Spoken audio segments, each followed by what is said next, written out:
বৌমা, তুমি আমাকে ক্ষমা করে দাও। আমি বিয়ের পর একদিনও তোমাকে বাপের বাড়িতে যেতে না দিয়ে খুব ভুল করেছি। তুমি যাও, বাপের বাড়ি থেকে ঘুরে এসো। আমি একবারের জন্য বুঝতে পারিনি যে তোমার এতটা কষ্ট হবে। শাশুড়ি মায়ের কথা শুনে পলা খুবই খুশি হয়। পলা স্বপ্নেও ভাবতে পারেনি তার শাশুড়ি মা তাকে এভাবে বাপের বাড়িতে যাওয়ার অনুমতি দেবে। আসলে কবিতা দেবী মোটেই তার বৌমা পলাকে পছন্দ করে না, তাই পলাকে কোথাও যেতেও দিতে চায় না। বিশেষ করে কখনোই পলাকে নিজের মায়ের বাড়িতে যেতে দেয় না। আসলে কবিতা দেবীর পরিবারের সারা শহরে অনেকগুলো রেস্টুরেন্ট ছিল। পলা তাদেরই এক রেস্টুরেন্টে ওয়েট্রেসের জব করত। আর যেহেতু কবিতা দেবী একমাত্র ছেলে সূর্য পলাকে নিজে পছন্দ করে বিয়ে করে, যা দেখে কবিতা দেবী প্রচন্ড পরিমাণে রেগে যায়। আমি ভেবেছিলাম তুই বাড়িতে বৌমা নিয়ে আসবি, কিন্তু তুই তো দেখছি কাজের ঝি এনেছিস। আমার আর তোকে কিছু বলার নেই। এই মেয়েকে এনেই যখন ফেলেছিস, তখন ঘর সংসারের কাজকর্ম যেন ঠিকভাবে করতে পারি, না হলে কিন্তু আমি দূর দূর করে ওকে বাপের বাড়িতে তাড়িয়ে দেব। না না মা, আপনি একদম চিন্তা করবেন না। আমি ঘর সংসারের কাজকর্ম ভালো মতোই করতে পারি। আপনাকে কখনো আমাকে নিয়ে অভিযোগ করতে হবে না। ধীরে ধীরে দেখবেন আমি ঠিক আপনার মন জয় করে নেব। সেদিন থেকেই পলা পরিপাটিভাবে ঘর সংসারের সমস্ত কাজকর্ম, বাসন মাজা, জামা কাপড় কাচা, রান্নাবান্না ইত্যাদি করতে থাকে, যা দেখে কবিতা দেবী মনে মনে খুবই খুশি হয়।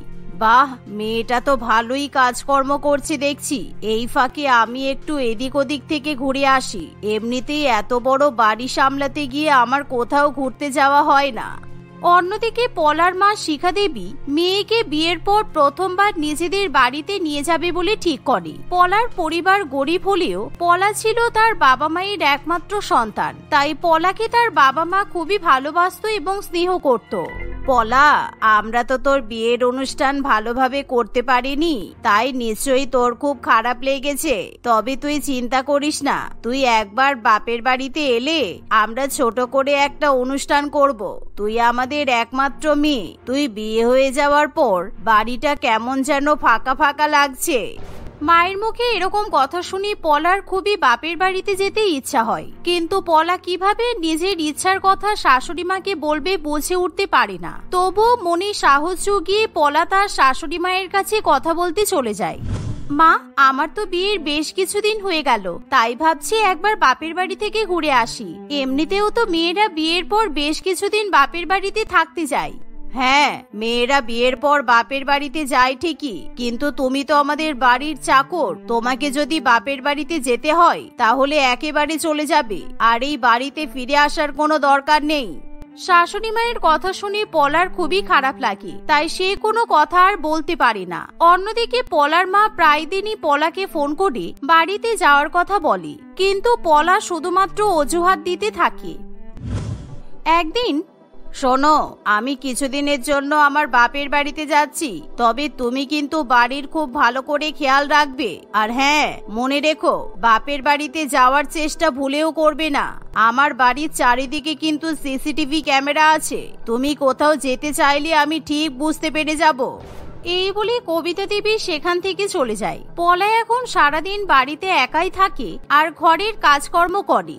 সংসারের কাজকর্ম করার পর পলা যখন একা একা বসে থাকে, তখন তার শুধুই বাবা মায়ের কথা মনে পড়ে, আর সে বাপের বাড়িতে যাওয়ার স্বপ্ন দেখে। আমার মনে হয় আমি কাজ ছেড়ে বিয়ে করে নেওয়ার পর হয়তো বাবা মায়ের সংসার চালাতে খুব কষ্ট হচ্ছে, তাই আমাকে বারবার ফোন করে বাড়িতে যেতে বলছে। শাশুড়ি মা তো এখন বাড়িতে নেই, তাই আমি বাপের বাড়িতে যেতেই পারি।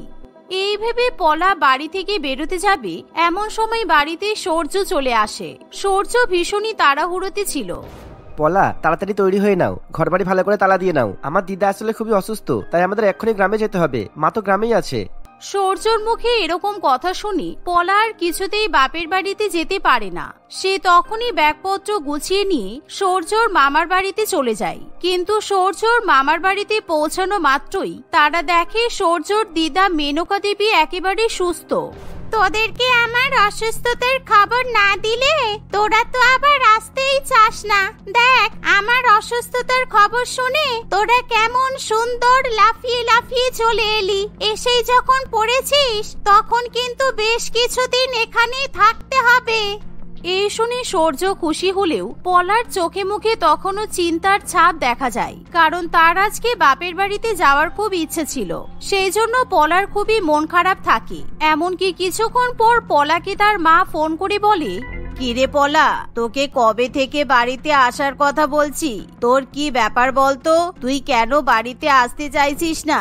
শ্বশুর বাড়ি এত ভালো হয়েছে বলে বিয়ের পর বাবা মাকে একবারও দেখতে আসছিস না, তাই তো? মা, আমি সব বুঝতে পেরেছি। তোমার টাকার দরকার, তাই না? দাঁড়াও, আমি তোমাকে এখনই 5,000 টাকা পাঠাচ্ছি, তুমি ব্যাংক থেকে টাকাটা তুলে নিও। আমি নেই বলে তোমাদের নিশ্চয়ই খাওয়া পড়াতে খুব অসুবিধা হচ্ছে। ছি, এরকম কথা তুই ভাবতে পারলি? আমাদের অসুবিধা হবে কেন? আমরা তো আর 5টা বাবা মায়ের মতো আমাদের বিবাহিত মেয়েকে বাড়িতে এনে আপ্যায়ন করতে চাইছি। দেখ, তোর যেদিন সময় হবে সেদিন চলে আসিস। পলা কিছুতেই তার মায়ের কথা বিশ্বাস করতে চায় না, তাই সে তখনই তার মাকে 5,000 টাকা পাঠিয়ে দেয়। কিন্তু পলা চাইলেও তার মাকে সত্যি কথা বলতে পারে না যে শুধুমাত্র শাশুড়ি মায়ের জন্যই সে এখনো পর্যন্ত বাপের বাড়িতে যেতে পারে না। এভাবেই দেখতে দেখতে বেশ কিছুদিন কাটে। একদিন, আর ভালো লাগছে না, বাড়িতে চলো। তুমি তো এতদিন দিদার কাছে থাকলে, এবার বাড়ি গিয়ে আমাদের ব্যবসাটা ভালো মতো সামলাতে হবে। অনেকদিনের তো ছুটি নিয়ে হয়ে গেল। আরে, তোর মা বিয়ের পর কত বছর বাদে আমাদের বাড়িতে আসলো। তোর বাবা বেঁচে থাকতে কখনোই তোর মাকে বাপের বাড়িতে আসতে দিত না। তোর মা যখন কিছুদিনের জন্য থাকতে এসেছে এখানে, তাহলে কটা দিন থেকে যা।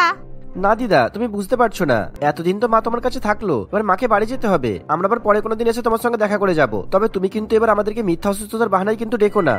এই বলে সূর্য মা এবং বউকে নিয়ে বাড়িতে চলে যায়। কিন্তু কবিতা দেবীর মন তখনও বাপের বাড়িতেই পড়ে থাকে, কারণ বহু বছর পর কবিতা দেবী মায়ের বাড়িতে যায়। অন্যদিকে পলা বাড়িতে আসার পর শাশুড়ি মাকে বলে, মা, আমার বিয়ের তো অনেক দিন হয়ে গেল, এবার আমাকে একবার বাপের বাড়িতে যেতে দিন না। আমার মা আমাকে অনেকবার ফোন করে বাড়িতে যাওয়ার কথা বলছে। আমি আপনাকে বাড়ির সমস্ত কাজকর্ম করে দিয়ে তারপরেই বাপের বাড়িতে যাব। ইস, আমি কয়েকটা দিন ভালো করে বাপের বাড়িতে কাটাতে পারলাম না, আর এখন তোমাকে বাপের বাড়িতে যেতে দেব? কোনোদিনই না। যাও, ঘরে গিয়ে রান্না বান্না করো। বিয়ে হয়ে গেছে, বাপের বাড়ির লাটা চোখে গেছে, এখন অত বাপের বাড়িতে যাওয়ার কি দরকার? এভাবেই পলা অনেক অনুরোধ করলেও তার শাশুড়ি মা তাকে কিছুতেই বাপের বাড়িতে যেতে দেয় না, তাই সে মনে মনে খুবই নিরাশ হয়ে পড়ে। অন্যদিকে কবিতা দেবী মনে মনে খুবই খুশি হয়। আসলে কবিতা দেবী যখন সূর্যর বাবা পলাশবাবুকে বিয়ে করে বাড়িতে আসে, তখন কবিতা দেবীর শাশুড়ি মা ভীষণই অত্যাচারী ছিল, আর সে কখনোই কবিতা দেবীকে বাপের বাড়িতে যেতে দিত না। আমার শাশুড়ি মাকে অনেকবার বলা কওয়া করেও আমি কিছুতেই বাপের বাড়িতে যেতে পারতাম না। আমরা কোনোদিনও শাশুড়ি মায়ের সামনে কথাই বলতে পারিনি যে বাপের বাড়িতে যাব। এখনকার দিনের মেয়েদের কত বড় সাহস! দেখতে দেখতে এভাবেই কিছুদিন কাটে। এরই মধ্যে হঠাৎ করে পলার বাবা সোহমবাবু ভীষণই অসুস্থ হয়ে পড়ে। এমন অবস্থায় সোহমবাবু শুধুমাত্র নিজের মেয়েকেই দেখতে চায়, কিন্তু শিখা দেবী বারে বারে পলাকে ফোন করেও তাকে কিছুতেই ফোনে পায় না। তাই শেষ পর্যন্ত শিখা দেবী সূর্যকে ফোন করে। হ্যালো জামাই বাবা, আমি পলার মা বলছি। আসলে আমি পলাকে অনেকক্ষণ ধরে ফোন করছি, কিন্তু ওকে কিছুতেই ফোনে পাচ্ছি না। পলাকে আমি অনেকবার বাড়িতে আসার কথা বলেছি, কিন্তু বিয়ের পর থেকে ও এখনো পর্যন্ত একবারও বাড়িতে এলো না।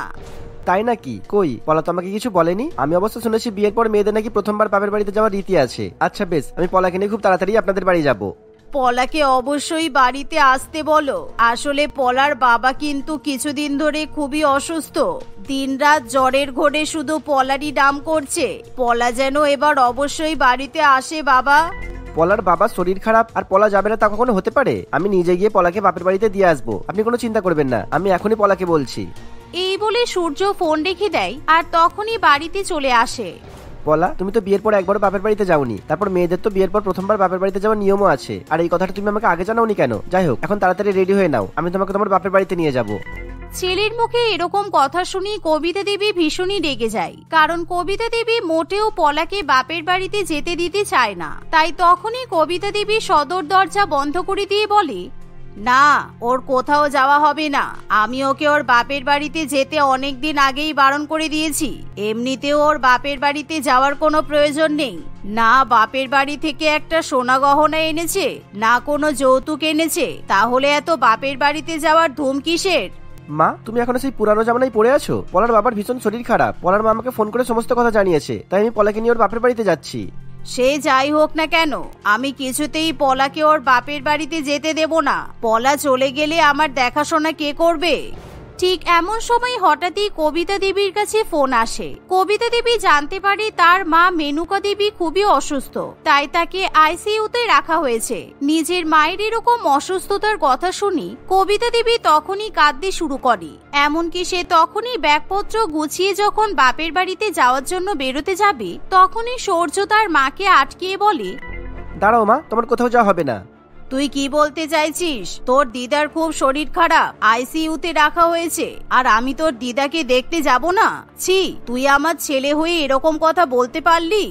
এই তো কদিন আগেই দিদাকে দেখে এলে, তাই আর এখন দিদাকে দেখতে যাওয়ার কোনো দরকার নেই। পলার তো বাবার ভীষণ শরীর খারাপ। কই, তুমি তো একবার পলাকে তার বাবাকে দেখতে যেতে বললে না? তুমি তো তাও বাপের বাড়িতে অনেকবার গেছো, কিন্তু পলা বিয়ের পর একবারও তার বাপের বাড়িতে যায়নি। একবার ভাবো তো পলার কতটা কষ্ট হচ্ছে। ছেলের মুখে এরকম কথা শুনে কবিতা দেবী শেষ পর্যন্ত নিজের ভুল বুঝতে পারি, কারণ সে সত্যি সত্যি পলার উপর বড্ড বেশি অত্যাচার করে ফেলেছে। তাই তখনই কবিতা দেবী ক্ষমা চাইতে শুরু করে। আমাকে ক্ষমা করে দাও বৌমা, আমি তোমাকে বাপের বাড়িতে যেতে না দিয়ে সত্যি বড় ভুল করেছি। আমি এখন বুঝতে পারছি নিজের বাবা মাকে দেখার জন্য তোমার কতটা কষ্ট হয়। যাও, তুমি যতদিন ইচ্ছা বাপের বাড়িতে থেকে এসো, আমি আর কিছুই বলবো না। শাশুড়ি মায়ের কথা শুনে পলা অত্যন্ত খুশি হয়, তাই সে তখনই ব্যাগপত্র গুছিয়ে প্রথমবারের মতো বাপের বাড়িতে যায়। পলাকে দেখা মাত্রই তার বাবা খুশিতে অনেকটাই সুস্থ হয়ে ওঠে। সেদিনের পর থেকে কবিতা দেবী আর কখনো পলার সঙ্গে খারাপ ব্যবহার করে না। পলা বেশ কিছুদিন তার বাবা মায়ের সঙ্গে হাসি খুশিতে দিন কাটিয়ে আবার শ্বশুর বাড়িতে ফিরে আসে। কিন্তু এখন পলার যখনই ইচ্ছা হয় সে তখনই তার বাবা মাকে দেখতে যেতে পারে। রমলা তার স্বামী রতন এবং শাশুড়ি মা রঞ্জনার সঙ্গে বসবাস করে। রতন গড়িয়াহাট মোড়ে লরিতে সিমেন্ট বালি তোলার কাজ করে। সে যা রোজগার করে তাই দিয়েই তাদের সংসার চালানো খুবই মুশকিল হয়ে পড়ত। কিন্তু রমলা খুবই কষ্ট করে সেই টাকা দিয়ে সংসার চালায়, নিজের শাশুড়ি মায়ের ওষুধের খরচ মেটায়। কিন্তু সে মনে মনে সবসময় ধনী হওয়ার স্বপ্ন দেখে। একদিন, রমলা, এই দেখো, আমি তোমার আর মায়ের জন্য গড়িয়াহাট থেকে পয়লা বৈশাখের জন্য নতুন শাড়ি কিনে নিয়ে এসেছি। এই শাড়িটা পরলে তোমায় আর মাকে খুব ভালো লাগবে। তোমরা পয়লা বৈশাখের দিন এই শাড়ি দুটো পরবে, কেমন? রতনের মায়ের শাড়িটা খুবই পছন্দ হয়, কিন্তু রমলার নিজের শাড়িটা তেমন পছন্দ হয় না। তোমাকে কতবার বলেছি আমার জন্য তোমাকে কিছু কিনে নিয়ে আসতে হবে না, তুমি তবুও কথা শুনবে না। আমার এসব পাতলা ন্যাকড়ার মতো শাড়ি পছন্দ নয়, আর এখনকার দিনের মেয়েরা এসব শাড়ি পরে না, তাই আমিও এসব শাড়ি পরবো না। এরকম করে বলছো কেন রমলা? আমি এত কষ্ট করে তোমাদের জন্য শাড়ি কিনে নিয়ে এসেছি, আর তুমি যদি এরকম করে বলো তাহলে তো আমার খুব খারাপ লাগবে। আমি জানি আমি তোমাদের ভালো ভালো দামি জামা কাপড় কিনে দিতে পারি না, তাই তো তুমি আমার উপর রাগ করো, কিন্তু আমার তো কিছু করার নেই। আমি তো তোমাকে কম রোজগার করার জন্য একটা খারাপ কথাও বলিনি, কিন্তু তুমি তো কখনো ধনী হওয়ার চেষ্টাও করো না। কি করব বলো? আমি কতবার বলেছি লরিতে যখন সিমেন্ট বালি তুলবে তখন কিছু বস্তা সিমেন্ট বালি আলাদা করে রেখে দেবে, পরে ওইগুলো বাজারে বিক্রি করলে তোমার অনেক লাভ হবে। কিন্তু তুমি সততা দেখাবে, তোমার এই সততা দেখানোর চক্করে পড়েই আমরা সারা জীবন গরিব হয়ে থেকে যাব। কোনো দরকার নেই বৌমা, বড়লোক হতে গিয়ে তারপর আমার ছেলেকে পুলিশে ধরে নিয়ে যাবে। আমাদের অত টাকা লাগবে না, আমাদের যা আছে তাই ঠিক আছে। এভাবেই রমলার কথা তার স্বামী কিংবা শাশুড়ি মা শোনে না। রমলা রাগ করে আবার রান্নাঘরে গিয়ে রান্না করা শুরু করে দেয়। তাদের রান্নাঘরে গ্যাস শেষ হয়ে যাওয়ায় তাকে এই বিভৎস গরমের মধ্যে উনুনে রান্না করতে হয়। সে রান্না করতে করতে প্রায় হাঁপিয়ে ওঠে। সেই কবে রান্নার গ্যাস শেষ হয়ে গেছে, একটা গ্যাস কেনার ক্ষমতা নেই। তাদের আবার বড় বড় কথা। এই গরমে উনুনে ধোয়া দিয়ে রান্না করতে গিয়ে আমার ফর্সা রং কালো হয়ে গেল। ধ্যাত বাবা, আমার আর ভালো লাগে না এসব। এইভাবেই তাদের দিন কাটতে থাকে। একদিন রমলা পরিবারের জন্য রেশন তুলতে রেশনের দোকানে যায়। সেখানে তাদের পাড়ার আরো অনেক মহিলারা রেশন তুলতে আসে। তারা রেশনের লাইনে দাঁড়িয়ে নিজেদের মধ্যে গল্প করতে থাকে এবং তারা ইচ্ছা করেই রমলাকে কথা শোনাতে শুরু করে। তাদের মধ্যে স্মৃতি নামে একজন মহিলা বলে, কি রে রমলা, এবার নতুন বছরে তোর বর তোকে কি উপহার দিল রে? তুই তো দেখালি না কিছু। আমার তো মনে হয় রতন তোকে ভালোই উপহার দিয়েছে। তুই ইচ্ছা করেই পয়লা বৈশাখের দিন পড়বি বলে সেটা লুকিয়ে রেখেছিস, তাই তো? না, সেরকম কোনো ব্যাপার নয়। আমার বর আমাকে একটা শাড়ি এনে দিয়েছে, সেটাই পয়লা বৈশাখের দিন পরবো। আর কি, আমার তো আর তোমার মতো সোনা দিয়ে বাঁধানো কপাল নয় যে রোজ রোজ আমি নতুন শাড়ি পরবো। তা যা বলেছিস, আমি তো এবার নতুন বছরের জন্য 5-5টা শাড়ি কিনেছি, আর প্রত্যেকটা শাড়ির দাম 10,000 টাকা থেকে শুরু। আর সব শাড়িগুলো আমি এবারে নিজের টাকা দিয়েই কিনেছি। কবে যে পয়লা বৈশাখ আসবে আর আমি আমার শাড়িগুলো পরবো, আমার তো ভাবলেই আনন্দ লাগছে। মিথ্যা কথা বলার জায়গা পায় না। 10,000 টাকার 5টা শাড়ি কিনেছে, সে আবার এই গরমে রেশন দোকানের লাইনে দাঁড়িয়ে ছেঁড়া শাড়ি পরে আমার সঙ্গে গল্প করছে। আমাকে কি যে ভাবে কি জানি। আমি জানি তুই আমার কথা বিশ্বাস করছিস না, তাতে আমার কিচ্ছু যায় আসে না। যখন পয়লা বৈশাখের দিন সকাল বিকালে আমাকে নতুন শাড়ি পরতে দেখবি তখন বুঝবি। আমার পয়লা বৈশাখের শাড়িটাও খুব সুন্দর হয়েছে। তোমার মতো অত দামি নয়, তবুও নেই নেই করে 2-4 হাজার টাকা তো দাম হবেই। আমিও যখন পয়লা বৈশাখের দিন শাড়িটা পরবো তখন তুমিও দেখো। রমলা এই কথা বলে রেশন দোকানে রেশন তুলতে চলে যায়। সে রেশন তুলে নিয়ে বাড়ি চলে আসে। স্মৃতিও নিজের মতো রেশন তুলে নিয়ে নিজের বাড়িতে চলে যায়। রমলা নিজের ঘরে গিয়ে শুধুই স্মৃতির 10,000 টাকা দামের 5টা শাড়ির কথা চিন্তা করতে থাকে। সে কিছুতেই এই কথা বিশ্বাস করতে চায় না। এইভাবেই প্রায় 1 সপ্তাহ কাটে। পয়লা বৈশাখের দিন চলে আসে, কিন্তু রমলার কাছে পরার মতো কোনো শাড়ি থাকে না। সে বাধ্য হয়ে তার বরের নিয়ে আসা কম দামি শাড়িটাই পরে। তোমায় আজকে খুব সুন্দর লাগছে। নতুন বছরে তোমায় নতুন চাঁদের মতো দেখাচ্ছে একেবারে। তুমি তো এই শাড়িটা পরতেই চাইছিলে না, কিন্তু তোমার এই শাড়িটাতে সবচেয়ে বেশি সুন্দর লাগছে। ঠিক আছে, আমার অত প্রশংসা করতে হবে না। আজকে পয়লা বৈশাখ, আমি কিন্তু রান্না করতে পারবো না কিছু। তুমি ভালো দোকান থেকে বিরিয়ানি নিয়ে আসবে আজকে। আমরা সবাই একসঙ্গে বিরিয়ানি খাবো। আর এখন স্মৃতির বাড়িতে নিমন্ত্রণ আছে, চলো। আচ্ছা ঠিক আছে, তুমি যা বলছো তাই হবে। রমলা তার বরের সঙ্গে স্মৃতির বাড়িতে পয়লা বৈশাখের নিমন্ত্রণে চলে যায়। সেখানে গিয়ে রমলা স্মৃতিকে খুব সুন্দর শাড়ি পরে থাকতে দেখে অবাক হয়ে যায়। সে দেখেই বুঝতে পারে যে তার শাড়ি স্মৃতির শাড়ির সামনে কোনো অংশেই মানাচ্ছে না। সেই জন্য স্মৃতির উপর সে ভীষণ পরিমাণে হিংসা করা শুরু করে। কি রমলা, দেখলি তো আমার শাড়িটা? এখন বিশ্বাস হলো যে আমি দামি শাড়ি কিনতে পারি। দেখ, এই শাড়িটার দাম 10,000 টাকা। আমার কাছে আরো এরকমই 4টে সুন্দর সুন্দর শাড়ি আছে, চল তোকে দেখাই। এই বলে স্মৃতি রমলাকে নিজের ঘরে নিয়ে যায় এবং তাকে নিজের অন্যান্য দামি দামি শাড়িগুলো দেখাতে থাকে। রমলা সেই শাড়িগুলো ভীষণ পরিমাণে পছন্দ হয়। স্মৃতি, তোমার বর তো বাড়িতে বাড়িতে আবর্জনা ময়লা তোলার কাজ করে, তাহলে তুমি এত দামি শাড়িগুলো কি করে কিনলে? তুমি কিছু মনে করো না, আসলে কিছুতেই আমি নিজের চোখকে বিশ্বাস করতে পারছি না জানো। এগুলো আমার বর আমাকে কিনে দেয়নি। ওর ক্ষমতা আছে নাকি আমাকে শাড়ি কিনে দেওয়ার মতো? বরং পয়লা বৈশাখে পরার জন্য আমি নিজে ওকে পাঞ্জাবি কিনে দিয়েছি। তুমি কোথায় কাজ করো যে এত টাকা খরচ করতে পারো? স্মৃতি রমলাকে নিজের কাজের কথা বলে। রমলা ধনী হওয়ার জন্য এবং অনেক টাকা রোজগারের আশায় স্মৃতির সঙ্গে কাজ করতে রাজি হয়ে যায়। রমলা রোজ সন্ধে হতে না হতেই স্মৃতির সঙ্গে কাজ করতে বেরিয়ে যায়। রঞ্জনা দেবী ও রতন রমলাকে তার কাজের বিষয়ে জিজ্ঞাসা করলে সে কোনো কথাই বলতে চায় না। প্রায় 1 মাস পর, রতন, মা, তোমরা কোথায়? দেখো আমি তোমাদের জন্য কি কি নিয়ে এসেছি, তাড়াতাড়ি এসো। রতন এবং রঞ্জনা দেবী ঘর থেকে বেরিয়ে আসে। রমলা তাদের হাতে সুন্দর সুন্দর দামি জামা কাপড় ধরিয়ে দেয়। রমলা সকলের জন্য অনেক অনেক খাবার নিয়ে আসে। সে নিজের শাশুড়ির হাতে অনেক টাকাও দেয়। এইসব দেখে রতন এবং রঞ্জনা দেবী ভীষণ পরিমাণে অবাক হয়। এ কি বৌমা, তুমি এত জিনিসপত্র কোথা থেকে নিয়ে এলে? আর এত টাকাই বা তুমি কোথা থেকে জোগাড় করলে? তুমি গত 1 মাস ধরে কোথায় কাজ করছো বলো তো? আমার কিন্তু ব্যাপারটা খুব সুবিধার লাগছে না। তুমি সত্যি বলো তো, তুমি কি কাজ করছো? শোনো, আমি অত কৈফিয়ত তোমাদেরকে দিতে পারবো না। তোমাদের জন্য যা নিয়ে এসেছি আমি নিজের সৎভাবে ইনকামের টাকা দিয়ে এনেছি, তাই তোমরা আমাকে বাজে প্রশ্ন করবে না। এই বলে রমলা নিজের ঘরে চলে যায়।